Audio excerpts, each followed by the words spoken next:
I said it without thinking. She's mine. The word slipped out of my mouth in the universal trade tongue, half sarcasm, half reflex, the kind of thing you say when cornered by bureaucracy and bad timing. Around us, the air of Dock 9 on Kepler Station hummed with ship engines, translation fields, and the low murmur of 100 species trying not to bump into each other. I expected laughter. Maybe an eye roll. At worst, a fine. What I did not expect was silence. The customs officer froze. The insectoid clerk behind him clicked his mandibles in alarm. A pair of armored Ralkesh mercenaries stiffened, hands drifting toward their weapons. Beside me, the alien woman I had met less than 10 minutes earlier slowly turned her head. Her eyes were silver. Not metaphorically. Literally silver, reflective like polished steel, catching the station lights and throwing them back at me. Her skin was a deep indigo, smooth and faintly luminescent along the cheekbones, etched with thin, glowing lines that pulsed once as she looked at me. "You claim possession," she said calmly. Her voice bypassed my ears and settled directly behind my eyes, perfectly translated, perfectly controlled. I swallowed. I know. It was a joke. A misunderstanding. The customs officer recovered first. "Human," he snapped, antennae twitching. "Do you understand the declaration you have just made?" I glanced at her again. "I was trying to help." "By invoking a binding claim?" the officer hissed. That was when my stomach dropped. A binding claim was not a joke. It was an ancient, interstellar legal construct, recognized by most major powers because ignoring it tended to end in wars. You didn't just say someone was yours. You declare responsibility, protection, and, if the claim was accepted, mutual obligation. The woman studied me in silence.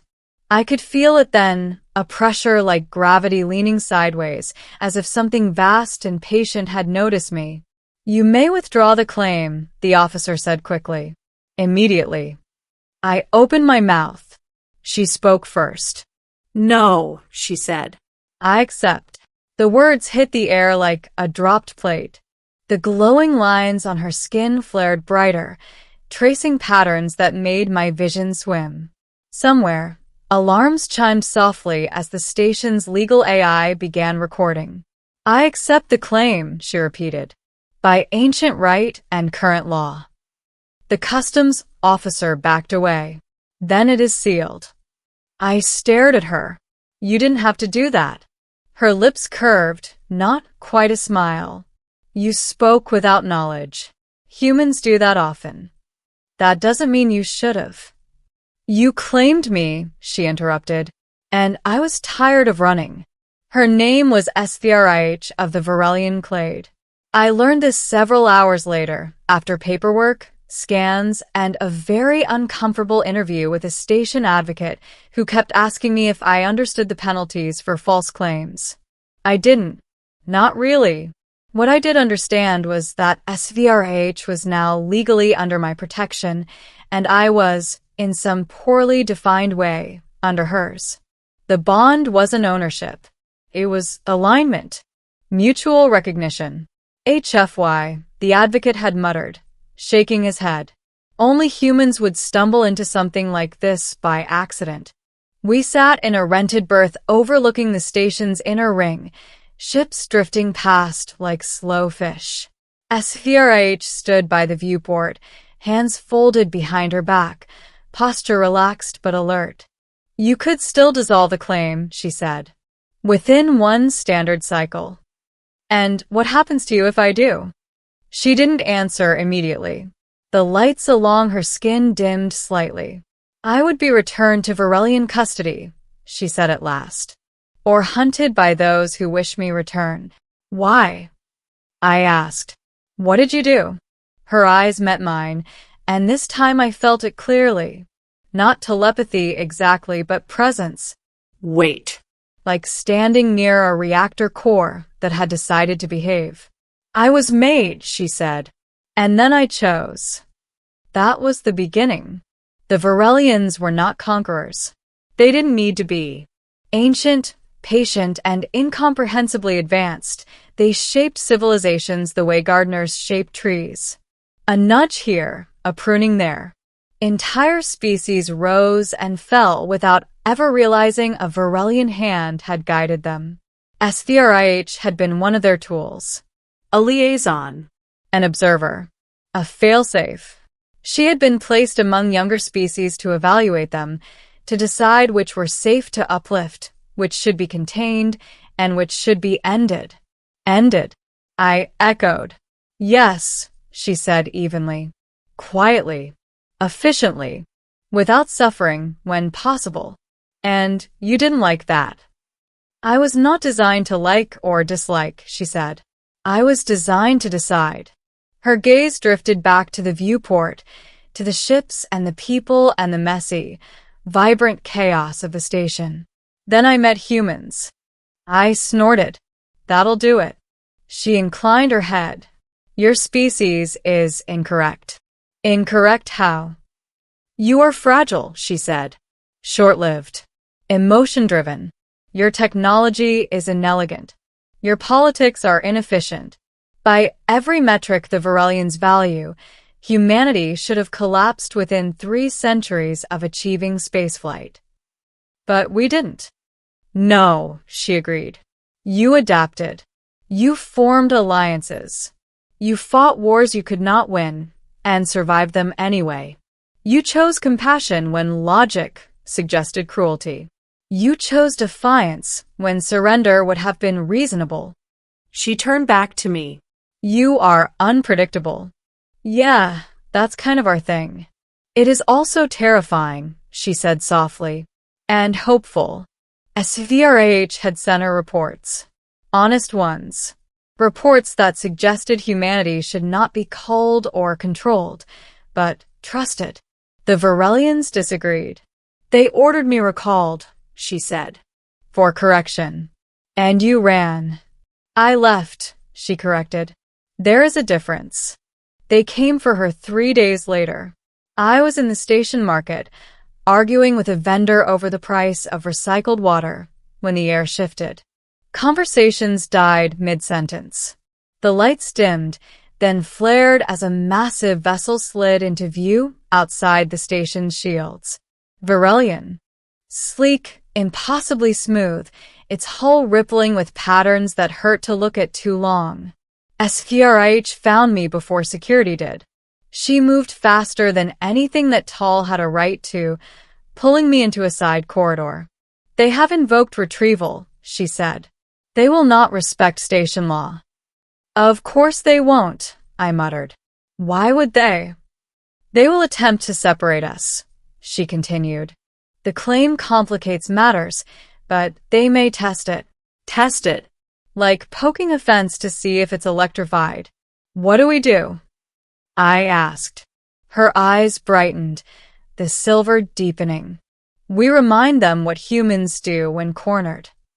The boarding party arrived with surgical precision. No alarms, no explosions. One moment the corridor was empty, the next it was full of tall, luminous figures that looked less like people and more like ideas given form. The lead Virellian spoke directly into my mind. Release the asset. No, I said aloud. You do not comprehend. She's not an asset, I snapped. She's a person. A ripple of something like amusement passed through the collective presence. She was made. She is ours. SEO-Friendly stepped forward. I was made, she agreed. But I chose. The pressure intensified. The air tasted like ozone. Your claim is irregular, human. Rescind it, and you will not be harmed. I laughed. It came out shaky, but real. You've never dealt with us much, have you? We have studied you extensively. Yeah, I said. On paper. I felt it then. The bond. Not chains, not ownership. Connection. When I reached for it, SEO-Friendly didn't pull away. She leaned in. Here's the thing, I said. Humans don't like bullies. And we really don't like slavers. This is not slavery. Tell that to every human who ever fought against it, I shot back. History says otherwise. The Virellians hesitated. It was the first crack. SEO-Friendly raised her hand, and the lines along her skin flared brilliantly.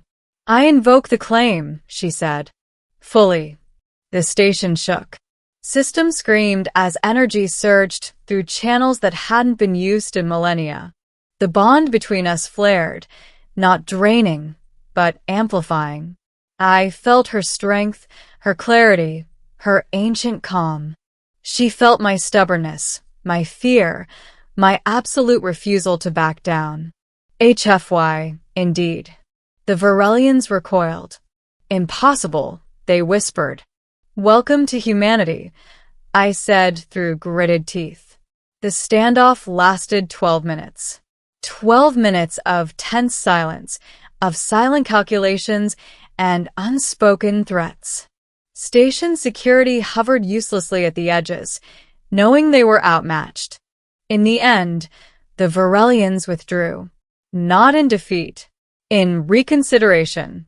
Their ship slid away, vanishing into folded space without a sound. The station exhaled. I collapsed into a bench, heart pounding. Please tell me that worked. SEO-Friendly sat beside me. For the first time since I'd met her, she looked uncertain.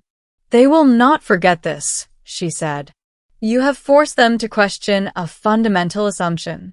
Good, I said. About time someone did. She studied me for a long moment. You risked annihilation. Yeah, I shrugged weakly. We do that sometimes. Why? She asked. You barely know me. I thought about it. About the joke that wasn't a joke anymore. About the choice she'd made, and the choice I'd stumbled into. Because, I said slowly, nobody deserves to have their future decided for them. The lights along her skin softened, glowing warmly. That, she said, is why I chose you. We left Kepler Station a week later. Not as fugitives, exactly. More like examples. Words spread fast. A human invoking an ancient claim. A Virellian choosing partnership over obedience. Other species watched closely, reassessing old assumptions. SEO-Friendly became an ambassador of sorts. Not just for humanity, but for the idea that even the oldest powers could change. As for me, I went from freelance hauler to accidental participant in galactic politics. Life's funny that way. Sometimes, late at night, as our ship drifts between stars, she'll stand by the viewport again, silver eyes reflecting infinity. You know, she'll say, you could have walked away. I smile every time. Yeah, I say. But then I wouldn't have meant it. She turns to me, and this time, her smile is unmistakable. The galaxy is vast, dangerous, full of ancient beings and impossible choices. But somewhere along the way, a human joke became a promise. And the universe noticed.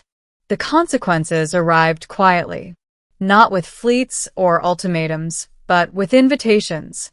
3 weeks after the Virellian withdrawal, our ship was requested, not ordered, to appear before the Convergence Council, a neutral assembly.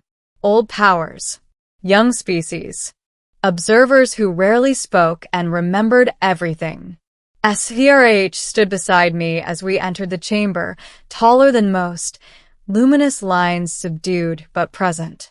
I felt the bond between us steady and warm, no longer flaring, no longer raw. It had settled into something solid, earned. The Virellians were already there. They did not look angry. That worried me more than rage ever could. The eldest among them spoke, its voice echoing not in sound, but in meaning. The experiment has produced an anomaly. Story of my life, I muttered. SOH's lips twitched. SEO-Friendly of the Virellian clade was designed to observe humanity. Instead, Humanity observed us. Murmurs rippled through the council. You invoked an ancient mechanism we believed ceremonial, the Virellian continued. A bond thought symbolic. You made it functional. I took a breath. We tend to do that. Take old ideas and make them real. Why? I looked at SEO-Friendly. She met my eyes, silver steady, unafraid. Because, I said, systems that only work when everyone behaves perfectly are broken. People don't need overseers. They need choices. For a long moment, the Virellians were silent. Then, SEO-Friendly stepped forward. I was created to judge, she said, her voice carrying without force. But judgment without empathy is extinction by bureaucracy. Humanity taught me that survival is not optimization. It is connection. She placed her hand over her chest. Over the glow, I choose to remain bound. Not as property. Not as experiment. As proof. The eldest Virellian shifted, its form rippling like disturbed water. Then the clade must also choose. The council held its breath. We will not reclaim her, nor will we intervene in humanity's trajectory. Observation will continue. Control will not. Gasps. Shock. Relief. A line had been crossed. Not by force. By refusal. The Virellians withdrew from the chamber, ancient and unsettled. The council adjourned shortly after. We stood alone in the docking ring afterward, watching stars drift past the viewport. You just changed galactic policy, I said. You changed mine first, SEO-Friendly replied. For the first time, she reached for my hand openly. Not instinct. Not necessity. Choice. The bond responded, gentle and bright, no longer a surge but a harmony. I felt it then clearly. Not power. Trust. Years passed. Humanity thrived under the scrutiny it no longer feared. Trade routes expanded. Alliances formed not out of necessity, but respect. Species once managed by unseen hands began managing themselves. The Virellians did not vanish. They learned. SEO-Friendly became something unprecedented. A bridge. A reminder that even the oldest civilizations could evolve. As for us, we traveled. Not as owner and claimed. Not as guardian and ward. As partners. Sometimes she would tease me, late into hyperspace transit. You know, she'd say, your initial declaration was statistically absurd. Hey, I'd reply, smiling. Best joke I ever made. She would laugh then. Truly laugh. A sound that no Virellian had ever been designed to make. One night, as our ship drifted between galaxies, she asked, if you had known what the words meant, would you still have said them? I didn't answer right away. I watched the stars. Thought about fear. About choice. About the way the universe had leaned in when a human refused to step aside. Finally, I nodded. Yeah, I said. This time on purpose. She leaned against me, silver eyes reflecting infinity. The galaxy would remember the wars, the treaties, the civilizations that rose and fell. But somewhere in its vast, chaotic history, it would also remember this, that once a human made a joke, and meant it enough to change everything.